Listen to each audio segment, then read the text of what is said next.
You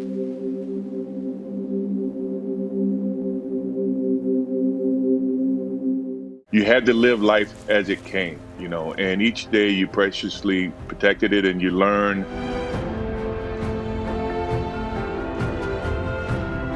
Well, a person like myself who live in the spotlight and is so critical, from people all the time in terms of what I do, what I say, where I go. The thing he's always said, take a pause before you make a decision and say, what if? And the purpose for saying what if is that whatever decision you make, always either going to have consequences. People are learning, people are paying attention, and the best news in today that sells is negative. And not that I live in a box to where I'm afraid to do things. As my father says, the what if comment is to be able to deal with the consequences of what decisions you make. And you think about that, and if you think about the consequences, pro or con, you make the right decisions that you feel is the right decision. Now, all the decisions I made, other people may view to be not the right decisions from their perspective. But for me to go play baseball, and everybody says, oh, it was a failed opportunity to play baseball.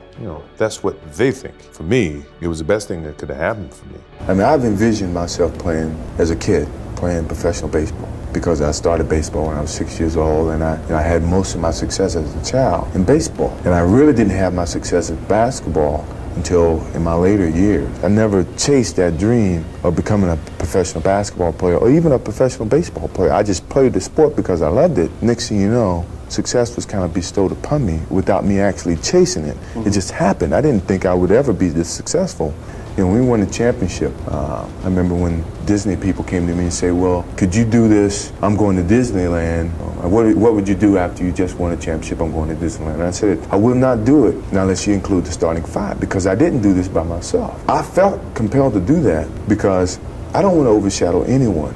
I love for us to be successful. And I believe, and I've always believed, that when the team is successful, everybody shines. All the individual accolades will take care of themselves. Everybody's going to blossom from this whole situation. So when I'm with my team, and you've seen it, I'm not going to be the one that overshadows everyone. I want your comments as much as his comments. If you're expecting me to carry the whole weight or speak the whole time, I don't want to do that. Kind and said, yeah, I do it. And that wasn't a disrespect to any of my Carolina guys. They all know that I'm true blue Carolina guy to the heart. Well, it all starts with my parents. You guys see all the highlights. What is it about me that you guys don't know? They gave me all I could ever ask for as a brother in terms of competition. You would think that my brother Larry is a ideal situation where small things come in small packages. This dude fought me every single day. And to the extent that my mother used to come out and make us come in because we were fighting way too much. And Doug looked at me and said, yeah, you're right. And that's how we became, a little closer in terms of Doug Collins and myself. I hope he understands it goes a long way, and he was a very competitive person. I was a very competitive person. He said organization wins championships. Evidently, I haven't proved enough to these guys. I got to prove to them that I deserve what I've gotten on this level. Which is good, because it gives me something to think about from a different perspective. My wife does the same thing. We get in an argument, she tells me the truth. I got other friends that tell me the truth. But it's good to have a guy who's been in the same situation. You have to be a defensive rider. You have to be a defensive driver. You don't have time to talk on the phone. You don't have time enough to eat. You don't have time enough to do a lot of things that most people do every single day, which is more dangerous than riding a motorcycle. You have to really be focused on seeing the traffic ahead. You never understand what it takes to be a winner. Because I think it's something that they have to learn, and hopefully they will learn that, is that when the corporate America came to us, we had a game that could validate their admiration and what's. Now they get that before they play one game. So you're rolling the dice to see if this kid's ever going to be good or not. So in essence, you're paying the kid off of potential that he may be great. No, because I think it sets bad work ethic. When you get something so easily, you're not going to work as hard. Became a dot on my board. And when I got the chance to meet Buzz Peterson on the basketball court or in person, Buzz was a great person. It wasn't a fault of his. It was just my competitive nature. I didn't think he could beat me, or he was better than me as a basketball player. And he became my roommate. And from that point on, he became a focal point. Not knowingly. He didn't know it, but he did. And Coach Smith, the day that he was on the Sports Illustrated and he named 4 starters and he didn't name me, that burned me up because I thought I belonged on that Sports Illustrated. Now, he had his own vision about giving a freshman that exposure, and I totally understand that, but from a basketball sense, I deserved to be on that Sports Illustrated. And it didn't stop there. My competitive nature went right into the pros. I get to the Bulls, which I was very proud that at the time Jerry Reinsdorf didn't own the team. It was another organization, and Rob Thorne drafted me. Kevin Lockett was my first coach. Kevin used to take practices and put me in the starting five. And he'd make it a competitive thing where the losing team have to run. Well, I was closer to watching my father do most of the stuff. So, I mean, I wasn't really into professional sports because where I grew up, you only had like 2 television stations, NBC and ABC. And we couldn't even get NBA games. So most of my focus stayed on the college game. So I was a big college basketball player.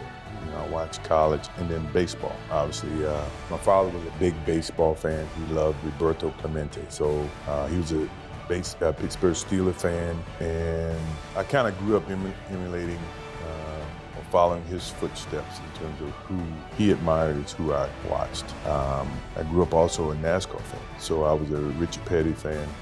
We used to go, my father used to take the whole family, pack us all in, this Chrysler Plymouth, and we would drive all over North Carolina, South Carolina, and go watch stock car racing. So I was more into stock car racing than I was into anything else.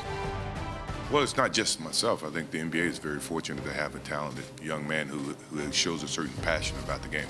And that's something that you can't give. You're either born with it, and you basically want to share it with the rest of the world. We looked at Zion being a impact player that would bring energy to the game of basketball. And we can do it with a lot of different factors and different ways of endorsement and marketing.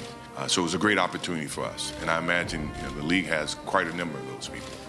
But we were very fortunate that he chose us, and we look at every opportunity to expand to him, to the consumers, and yet showcase his personality and his basketball skill. At the end of the day, we can't play basketball for him, but we feel like he does present us an opportunity to showcase his talents, and that's what our job is going to be.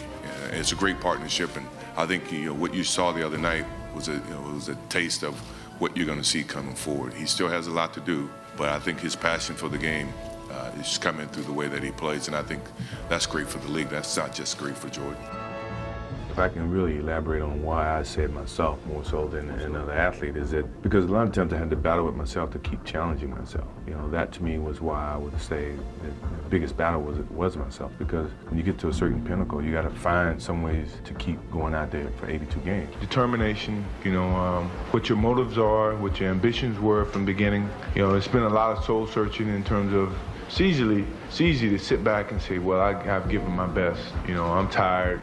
Somebody else got to do it or whatever. I didn't take that approach. I thought positively and said whatever I could do, every little inch of energy that I have, I'm gonna try to provide for this team. I mean, if you give up, then they give up.